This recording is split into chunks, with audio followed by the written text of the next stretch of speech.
Hello, everyone. It is, well, you know who it is. You just downloaded it. And you know the title of the show. I'll say it anyway. Enlightened Up. I have to say it a couple times because our guest today tweeted she was on Enlightened Up, not Enlightened Up, with an ED because it's past tense because we are already enlightened. We were enlightened when we were born, but now we're here to kind of juice that and make sure you come back to the light being that you truly are, filled with laughter, levity, joy, and happiness. That's where we're coming from. And I have a great guest that brings that. Not only is she the light, but she's wearing something so bright she could guide boats into the harbor. I hope you're watching on YouTube, and welcome Nikki Williams. Hi, Nikki. Hi, how are you today? I'm so happy to have you and your effervescent beingness. It's fantastic. And you did you pick this outfit intentionally? I always pick my outfits intentionally. You do? Oh, so you have intention with the outfits. Mm-hmm. I don't know what mine was. I wore a pajama top here. But Michelle in the other room, she actually complimented this shirt when I said I'm going to open up by making fun of myself, which is what I do as a comic often, rather than making fun of other people because we know where that gets us. Right. Really. This morning on Twitter, did you see that little Twitter war I had? Yes, I did. Yes. And then sometimes in Twitter, people will always just try to find a reason to argue for some reason. Well, yeah. I mean, what I was trying to say to the guy was he was projecting. He was literally filling in all these blanks that were not me. You know, he already had me labeled right out of the gate. What do he call me? Middle-aged white man. He didn't say old. Okay, middle-aged. Well, that's old. That's how I took it. Yeah, I mean, so I was trying to say to him, in return, if you're going to have a dialogue with someone or inspire someone, is that the way to go about it? As he was talking about how words have meaning. Well, those words have some meaning, and it's pretty myopic to label someone like that. And I think you had a comeback, speaking of labels, you had a comeback of your own. Yes, my comeback was from the middle-aged black and white girl. And then I gave him a Crayola chart so he could just color everybody. How many Crayolas were in your box when you were growing up? I think 16 or 24.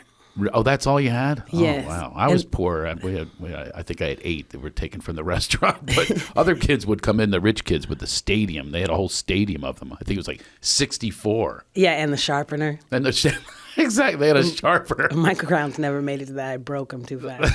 Trying to color faster than everybody else. Yeah, I mean, I don't even know if they exist anymore, the stadium box. But I was very intimidated by that. If someone had one of those, I was really taken aback. I said, oh, man, you will never be the 64 stadium pack. Yes, no. But now we are. We're successful in life, and we can have our own stadium. Yes, we can. We can make everything work out good. Exactly. Yeah. And I do recall when I was growing up, I have all these recollections about our evolution. We've had a lot of evolution in this country. And a lot of times, especially from social media, we don't think that there's progress. But there really is if we reflect back. You know, I'm talking about racially and gender equality and all of that. There is progress all the time. We have to be patient about it. So speaking of that, do you remember there was a flesh color? Yes, there was. There was a flesh color. But whose flesh? That's exactly right. Right.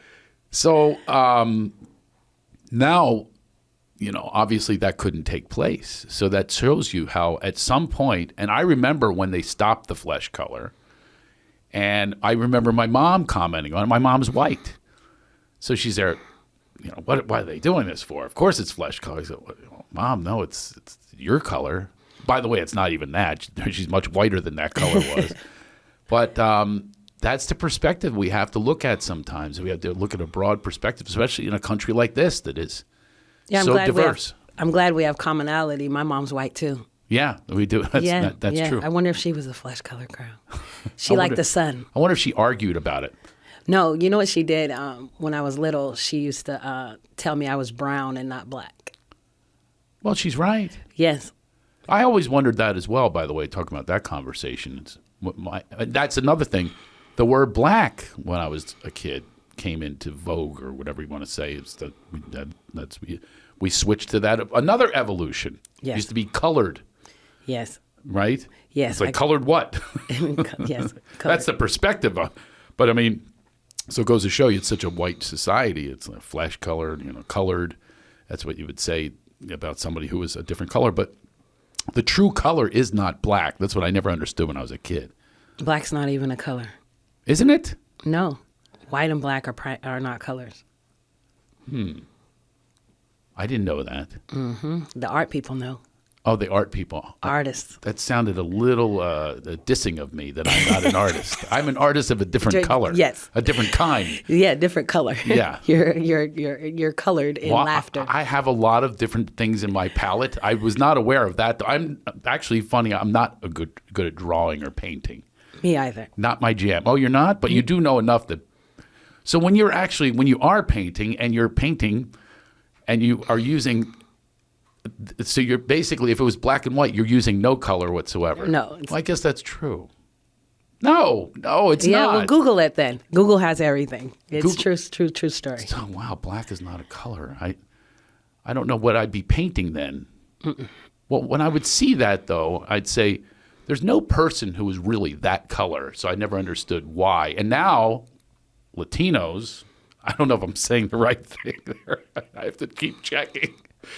Latinx, is it Latin Americans? I don't know what the hell to say anymore, but they're brown. Yes, I guess I was Latino too from my mom. Yeah. She made me Latino. Even though you have no. I have none. I'm black and white. Yeah. Or whatever. But the white isn't, that's another thing is people say white. Yeah. It's Caucasian, right? There is no place called Caucasia. Yeah. Where is Caucasia? I've never been there. I don't know. There's somebody that talks about where it's at, but I don't know if we should talk about it. Well, sure, we should talk about it. Well, yeah, Caucasus. I think, what's his name? Cat Williams talks about here white in one of his skits. He's white from Caucasus. That's not his baby or something of that nature. Oh, he's part white as well? No, it's just a skit he did. Oh, I don't remember that. I remember when mooning was around when I was a kid, and I used to think, if you're black, are you eclipsing someone? I remember that thought when I was younger, and there are certain things. That's what I loved about being in my youth. Is everything was about curiosity and questioning, and then once you get to be older, your perspective changes and you get locked in. And that's what I was trying to say in my tweet today is like, let's not lock into this paradigm of attacking comedians for their words. Then he starts projecting, words have consequences. Oh, apparently the consequence is you pain in the ass. Sometimes it's like when you're coming up with your words to say on Twitter or any social media, I try to reach the mass instead of that just one person. And I've only had like a few people that really like attack me in that because I'm coming like from a place of kindness because I remember what it was like not being treated kind. And so I look at that. And then when you put yourself in an open forum and ask a question like that, there's people that are bitter and haven't made it through a lot of situations or healing.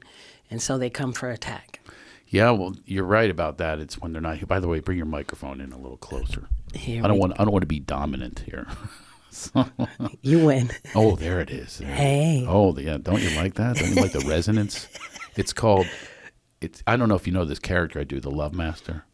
Not yet. You don't know about it yet? No. He talks like the Love Master, baby. Yeah. Well, over here for the sound, we have the Roadcaster. It always reminds me of the Love Master. It makes your voice sound better. Oh, okay. I'm the Roadcaster, baby. You sound like Billy D. Williams or Barry White. That's what I do. They imitate me. Oh, okay. They go to me for lessons. Right. That's what I call those guys in my DM that'll be like, hello. They do? Yeah, they go in your DMs all the time and just say hello. You say they don't come to my DMs. You're lucky. Nobody DMs me. You are so lucky. I'm not lucky. I'd like to be DM'd. No, you do not want to be DM'd. Why do I not want to be DM'd with somebody saying I'm hot? No, that's not the only thing they say. Well, whatever they say. I had somebody that I was on Hollywood Squares once and I put my feet up. I was with Bronson Pinchot. Do you know who that is? No. He played Balky on Perfect Strangers. Oh, okay. Yes. And Larry and Balky. Anyway, Bronson Pinchot, he says, let's take our shoes off and put them up. I had no idea that there are people out there that have foot fetishes. And they were writing to me. And I was. Well, then that's your niche. Put your feet up on Twitter. I'll do it right now because whatever it takes for people to subscribe to my YouTube channel, by the way. start watching us on YouTube, not just listen to us. And we got see, feet. We have feet. You can see the bright orange. No, it's not orange. That's peach. Is that peach? It's a variation of it. Everybody always names colors after food. That's the other thing, Yes. I have an eggplant rug, Yes. with the salmon walls. No, you're going a lot. You're going back to the 60s. Is that true? With those colors. Oh, with the colors. I'm ad-libbing here. I can't remember what thing would be salmon. My veal Parmesan car is very attractive. The veal Parmesan. Yeah. Parmesan dish. What is it? Parmesan's old too, I guess. So that's the way. So when you go on Twitter and you have people that are attracted to you and they come on to you and they say dirty stuff and you have to obviously block them, right? Oh no, what I do is I make comedies out of it. Oh, you do? Oh yes. One was what comedians do. Right. One was an army general, and he was in Syria, and he said that where? I don't know. Does that combine Siberia and Syria? Syria, somewhere, whatever. Yeah, there you go. You got me. Siberia is up somewhere. in Russia, and then you got Syria. Well, he was in one of those places, Okay. and then what did he say? And then I just told him, because he kept flirting with me, and I was like, I don't feel like going through this. And so then I said, if you're trying to give me any top secrets, I am not trained for combat, and I cannot deal with this conversation any longer. So, and then there's just been all kinds, and I used to put them on Twitter in the beginning. Oh, you would actually post? Yeah, I'd post them. Hey, that's a clever idea. I have done that. You kind of shame them. Yeah, I don't know that it was shaming them, just letting other people know that they're like predators out there as well, too, Right.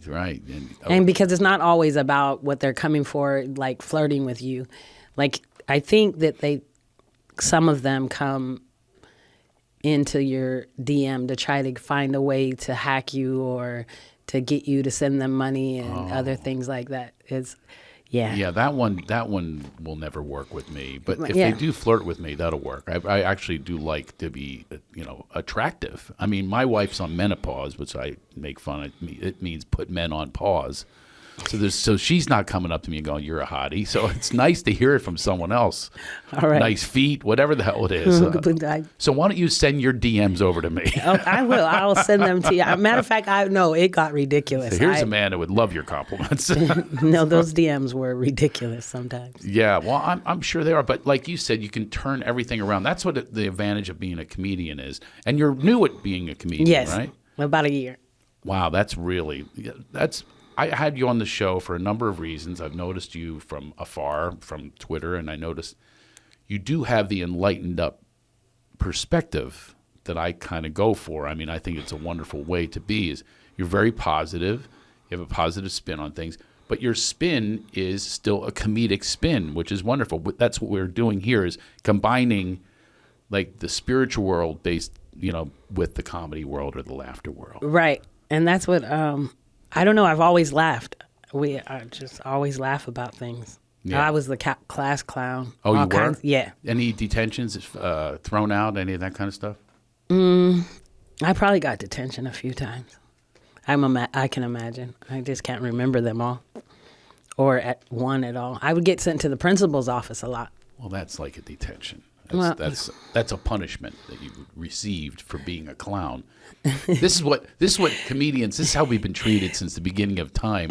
Is we're the court jesters. They behead us for just making people laugh. Isn't it terrible? I had my one favorite teacher, Mr. Bauer, and he left for like a week. I think his wife went to have a baby, and I missed him so much. And the Mr. Van in Ojai, he was.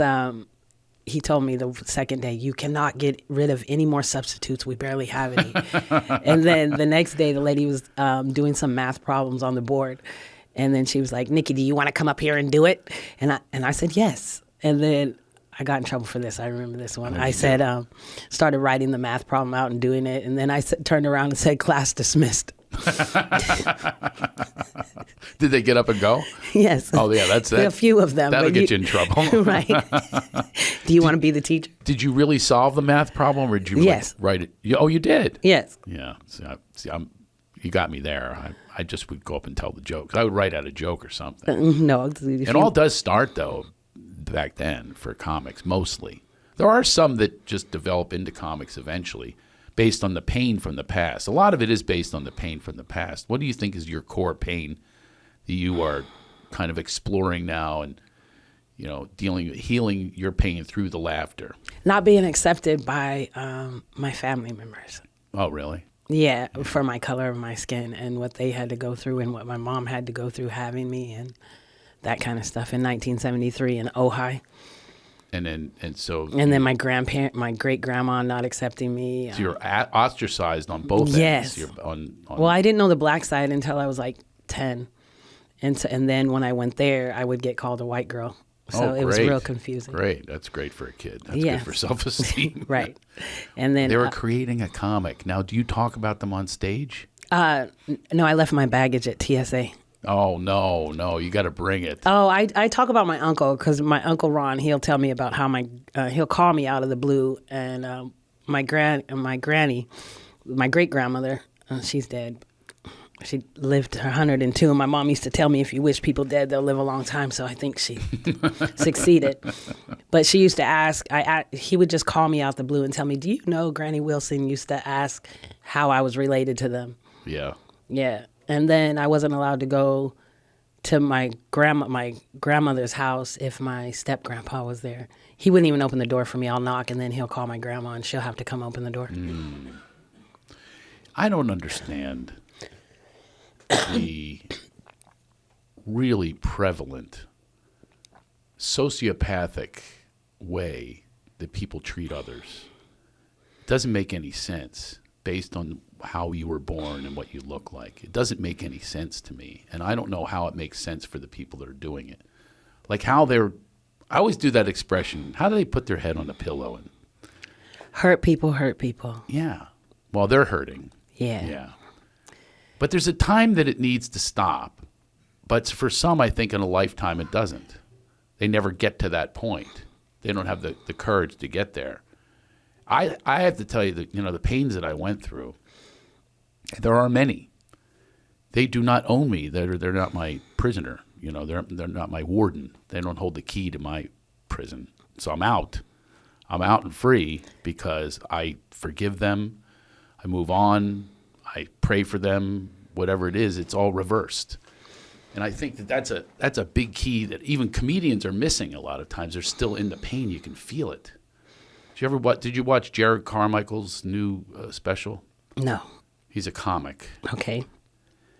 And he really reveals on stage. I think, according to the special, I believe it's where he came out of the closet, too.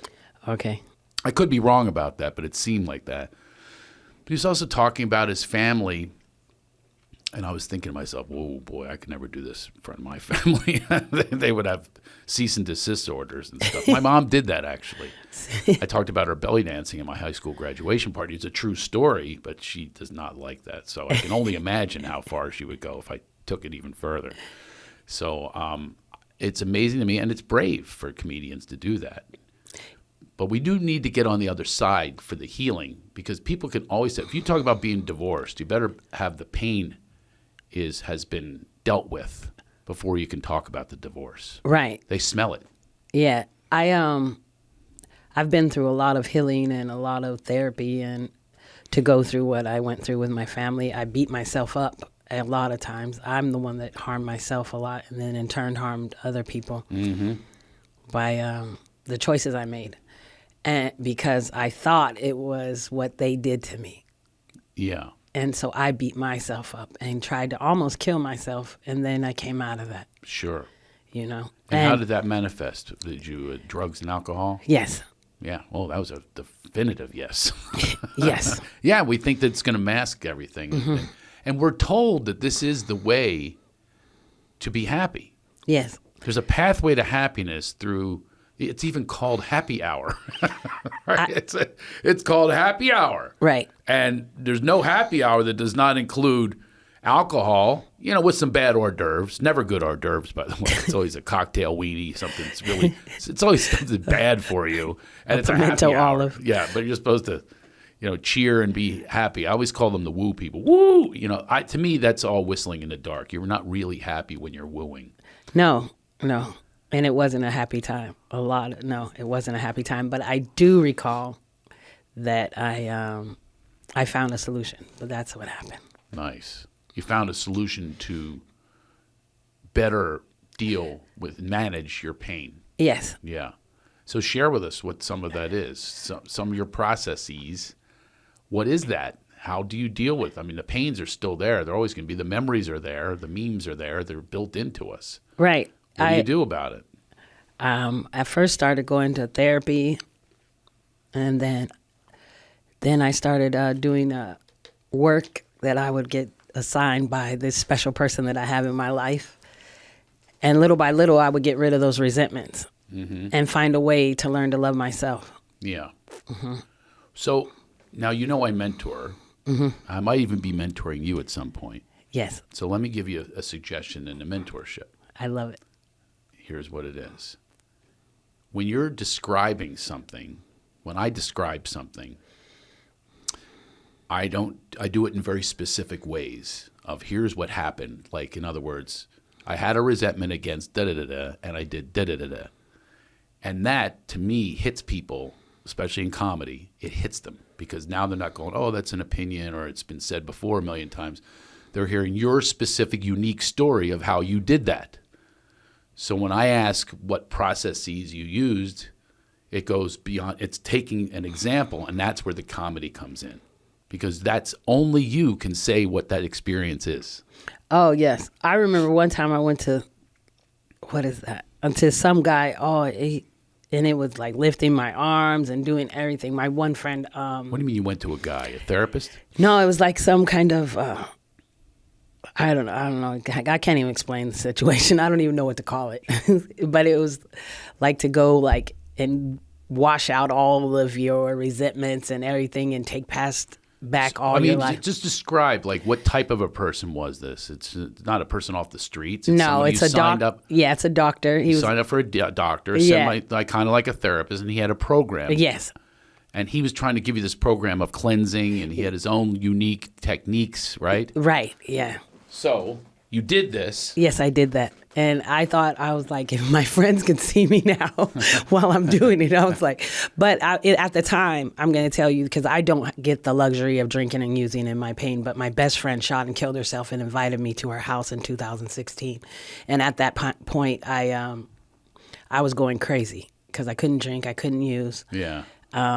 So I went to therapy, I went to neurofeedback, I went to meditations, I did everything underneath the sun. I was at my therapist like 3 times a week because I was in a lot of pain. And then I wouldn't let my children out the house. It was awful. Yeah. Well, this is what I believe is going on. Why we have this podcast is to offer people other solutions to dealing with their pain and actually offer some healing suggestions based on our experience. And my experience lately is you can literally laugh yourself well. I do these guided laughations. Yesterday in our office, we did my chuckle chatter, which is really, really fun.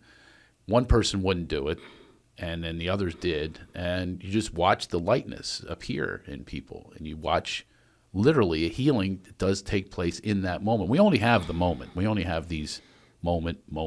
That's all we have is the now.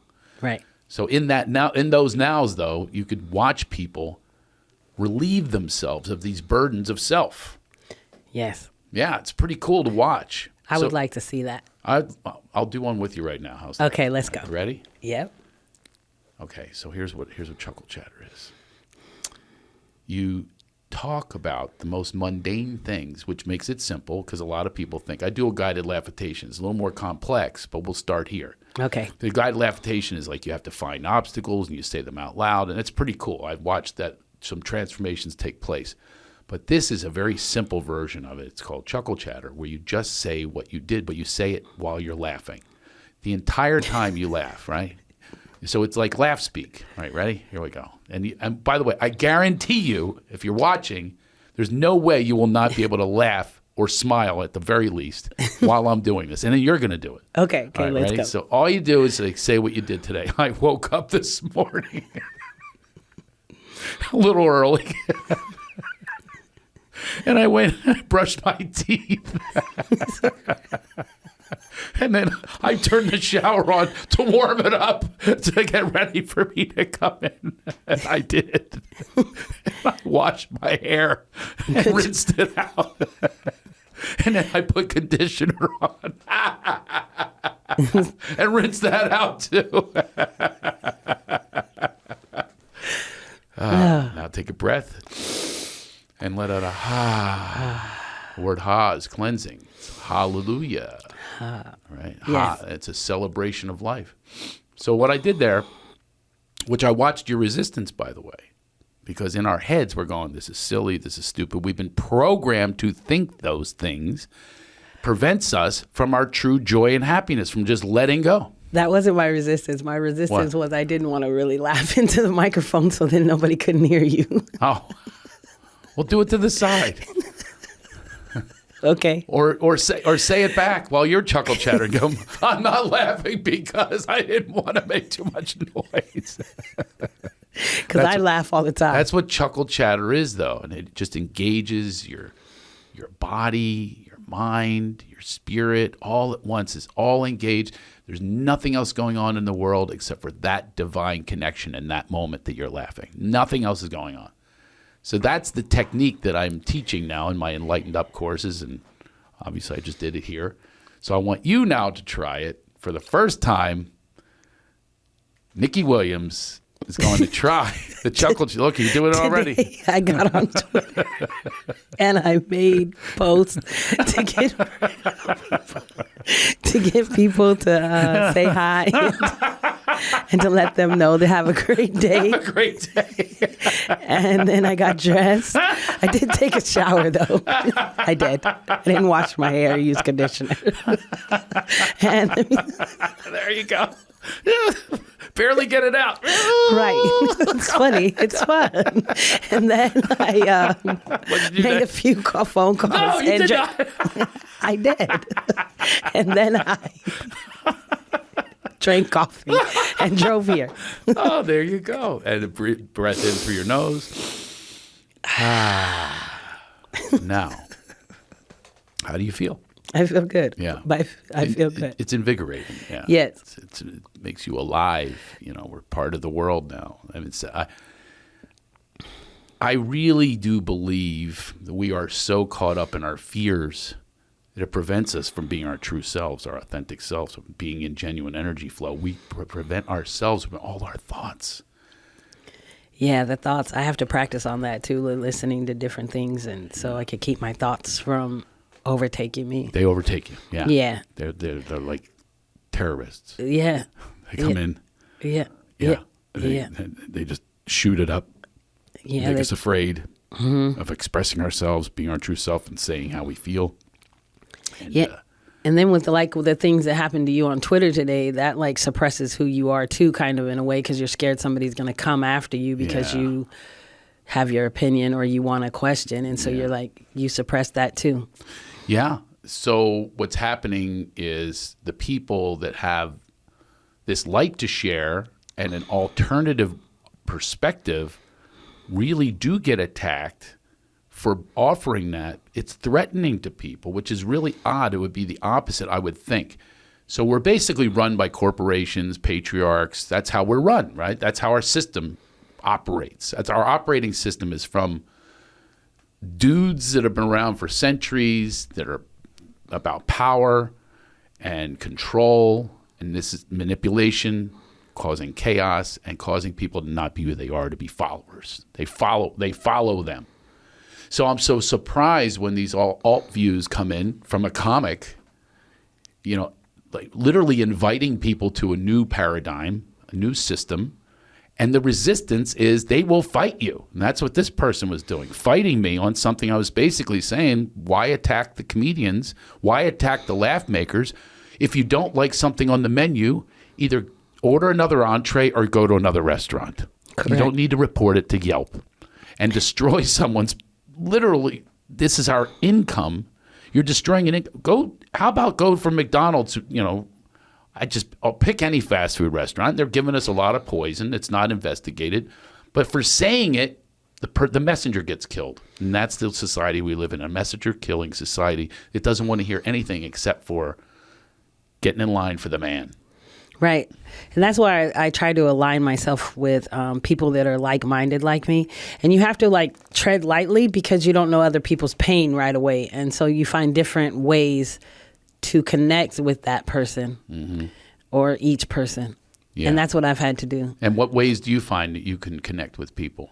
Like you have alternative ways of doing this than the standard ways are, hey, buy you a drink. Yeah. You know, that's the traditional way. And we have all of those have been passed down for centuries. When I notice that somebody's in pain or that somebody's going through something, I learned early on from this one situation to call people. And I call them and check on them and keep checking on them. That's one way. And what do you say to them when you check on them? Just depends. How deep do you go? At first it's how are you doing and I'm here for you. Mm-hmm. Yeah. And then sometimes you know how they're doing, so you don't really want to be like, how are you doing? You know, be like, how can I help you? And I'm here. Mm-hmm. That's one of the ways. And how do you help them? And do they often respond with, yes, I could use your help? A lot of people have a difficult time asking for help and or that's receiving help. Yeah, that's the other reason why I continue to call so much or continue to show up for them is because some people aren't taught to say, I need help. Some people, no one's taught. Yeah, I don't even know where these things are taught. Schools do not deal with any of this. They do not deal with mental health. They deal with physical health a little bit. They send you a gym class for 45 minutes to go, climb a rope and make it halfway up, and then your friends tug you down. So physical they handle. A bit of the mental they handle, but it's mostly memorizing things that they choose for you to memorize. 1492, Columbus sailed the ocean blue. I still remember that. Meanwhile, they don't tell you about Columbus, who he really was. Bad guy, right? None of that's there. They even gave him a holiday. Right. So they choose these people that we deify and canonize and give statues to, and all of them, just about all of them, were not people about mental health or healing. They're almost all about killing. Think about it. The people who we honor with statues are people that were generals and corporals, or not corporals. There's no corporal statues. Corporal punishment. They do corporal punishment, though. Yeah. And they get rewarded by being lauded and applauded. Do you know okay, I get that as a society. I don't know how this will come out, but I always look at like the person, like because I had harmed and was harmed and I owe some amends for, and I've made those and whatever else, but I also look at the person as a whole, like those people that you're talking about, everybody had a family and they couldn't have been all bad at some point, you know? And like, because if you would have like looked at my whole history, you'll be like, gosh darn, but look at the person I am today. And that's what I look at. Like I look at whole people, not just their past. Well, we're born these beings that are filled with joy. And then from that point forward, from when we're born, right away, new messaging is implanted into us. It's commanded and demanded, pounded into us. These voices and voices. What kind of child can actually step back and reflect? You're only going to respond to what you're given. Right. There's no child with that kind of strength or divineness that could possibly deal with that. So it's the results of it. So my proposal is that we start treating our children with respect, with honor, with truth, with divine love, with happiness. Teach them not to be unique. Teach them to be unique and be themselves. But we're taught the opposite. Right. We are. And we get rewarded for it. To conform. If you conform, you'll get a badge. Right. You'll get an A. If you conform. Mm-hmm. If you don't, you're a rebel. You're ostracized. Look at you. You were right out of the gate ostracized just for being you. Right. Just for being this color and this gender. Yes. And right away that's what happens. If we could get to the oneness that we are, wouldn't that be a better world? I'm sure it would. Yeah. That's what they say. I have two worlds. I'm looking for the other one.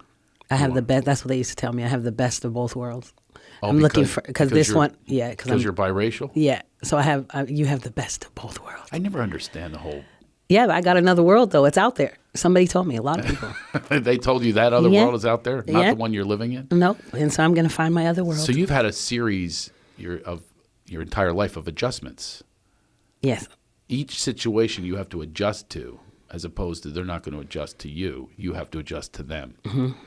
And it's just based on your skin color, which, by the way, I never understood when people, if you are mixed race, they're always referring to there's got to be black in there. You never see somebody go, oh, that guy's got a little Swede in the woodpile over there. I think he's part Finnish. No, you never hear that because almost all white people, whatever they are, they're almost all mixed. They're German and Irish. That's a common one. Apparently, the Krauts hit up a couple lassies, and as a matter of fact, black Irish is because the Spanish Armada invaded Ireland. Right. And now they have black hair and green eyes. That's not a natural Irish person. Irish people don't even speak English. That's not even their language. So it's all mixed. Everything's mixed. But then for some reason, we have to clarify these positions that we're in. Right. Whatever it is, it's our group that we're in. We have to define it and join it. Yes. And nobody else can be in it except for you because you've earned that right to be part Irish and part German, whatever it is. So I never understand, why do people have to define if you are part black, then you're black? Well, Obama's always black. You never hear somebody go, he's a white guy with dark skin. You don't hear that. No. What do I hear? I think I fit their narrative at the right time.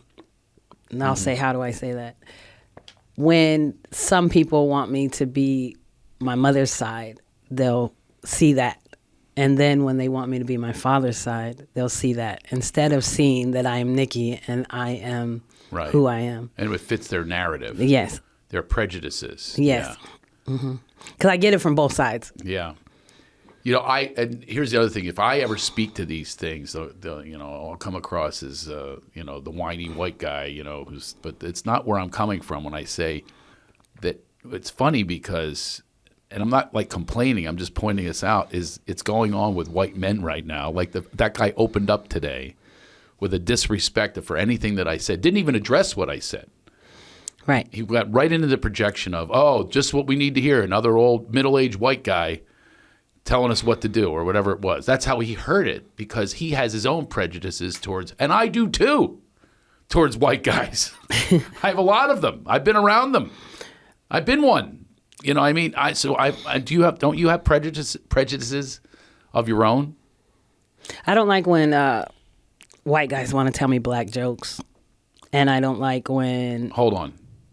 What do you mean? A white guy let's just tells you a black joke. That's what they'll do. It's like when I was younger, 22, whatever, it'd come on to me, and then they'll, do you know what's black and white with 3 legs? What's black with 3 legs? Or just tell me jokes. Or I met a friend in the Army. You had one friend in the Army? You know what I mean? They'll just tell me things like that. That's how white men used to come at me. And I didn't think, this is another thing, I didn't think I was beautiful because I didn't get asked out or anything in Ojai. And so the men that I started dating were black men. And as a little girl, as I got in my 20s, I wouldn't notice that when white men were looking at me, I would think, why are you staring at me? Because as a little girl, nobody you see paid the projection attention. That goes on. Yeah, so there's, so that's what. Based on your past, that's how you see. That's when I saw it, and I would be like, why are you staring at me? And my mom would be like, because you're beautiful. And I was like, no, they're not staring at me for another reason. You had all that figured out. Yeah, this is the stuff that's been implanted into us, and we all have to deal with it. We all have to get to this space of understanding and openness, or we can't grow. Right. Just stay the same. I'm curious, did you marry, what's your ethnic background of your husband? He is American. Oh, he's black, right. And he's American. Full on? Full on black? He has nothing, he has nothing like you and me? Mixed? No, I don't think so. I mean, he hasn't spit in a cup and asked Ancestry. Oh, he hasn't done that yet? Mm-mm. I think he said his dad was Indian and black or something like that, but the man didn't look any Indian. I don't know. So I don't really know what an Indian looks like. I've never seen one besides my friends that I've seen. So he looked nothing like It them. goes to show you it's meaningless. It doesn't is. mean anything. Like I'm 14% Ghana. That's nice. And you're not looking at me going, Look at you. I can see some Ghana in this guy. Do you play with hyenas too? Oh, they do? I don't know. I'm just wondering. I'll have to check with my people. Right, you go check with them I'll because go. I'm 39% black, like 17% like Congo, and Yeah.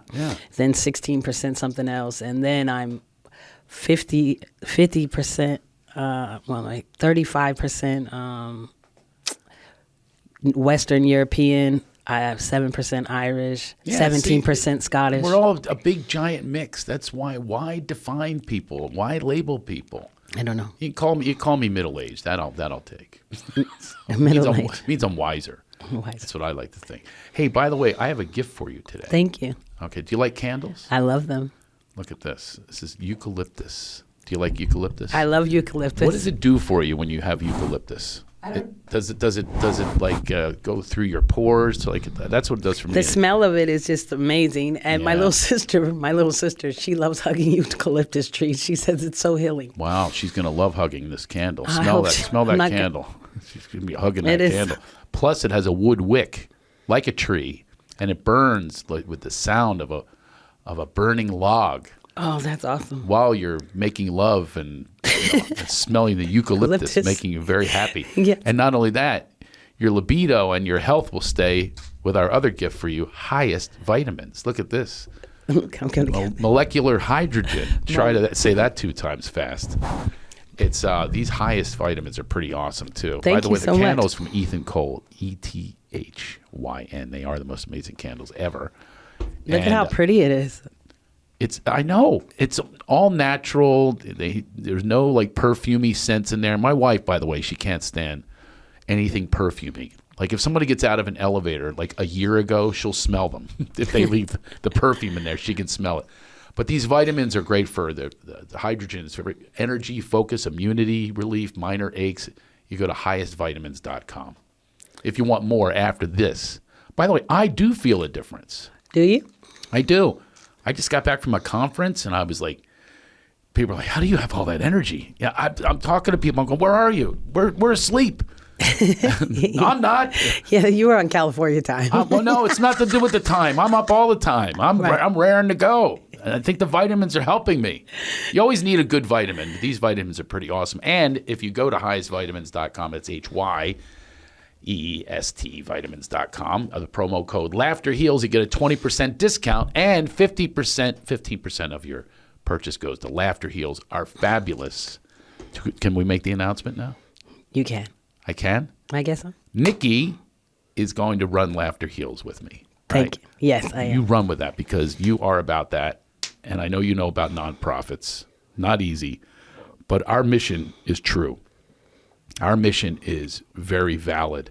That we want to shift the world's consciousness through levity, light, and laughter. Yes. And bring more of that to them because it really is healing. Thank you for being with us today. Hey, I'm asking everyone out there, I looked at my numbers, and they're not what they should be, okay? And that's up to you, right? We put on, I believe, a great show. It's true, it's honest, it's filled with sort of inspiration and laughter and joy. It has all of it. It makes you think, all that. And I want you to pass the word around. I know you know people.